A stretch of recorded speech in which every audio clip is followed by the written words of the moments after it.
Mugunga yari umutware w'Abasa. Muhamyangabo yari mwene Byabagabo, akaba umunyiginya w'Umugunga.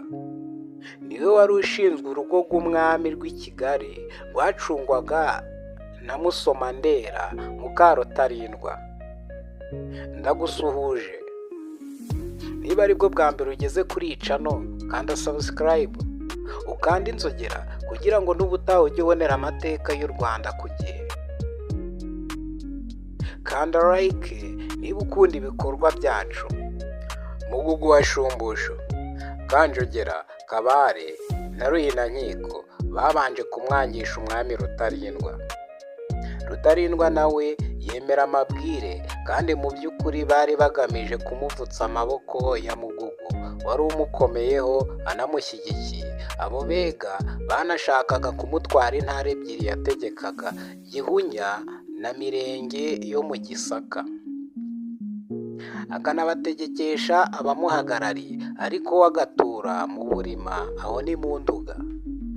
Abo bega rero bohereza ingabo zo kumutsinda iwe, maze nawe agerageza kwirwanaho. Abonye byanze, asezerera bamwe mu bari bamwegereye. Abatware be bo bakomeza kumukomeraho. Abonye yagirijwe, yanga kugwa mu maboko y'abega, nuko yitwikira mu nzu hamwe n'abe n'abavandimwe. Abavandimwe be twavuga Semukamba na Karwanyi. Kandi uwo Mugugu yari umutware w'Abasa. Nuko Muhamyangabo yari mwene Byabagabo, akaba umunyiginya w'Umugunga.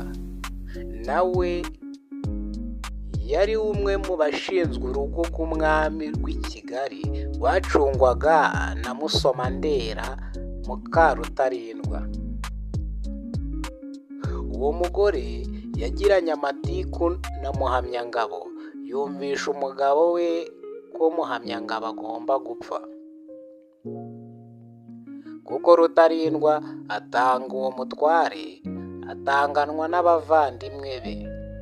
Abavandimwe be twavuga Ndabahimye n'umuhungu we Mujuguri. Muhamyangabo mu gihe bamujyanaga kumwica, nibwo yavuze iri jambo ati, ndamakoma ngiye gusasira amakombe. Yari azi neza ko Mibambwe wa kane Rutarindwa wari umaze kumutanga azamukurikira bidatinze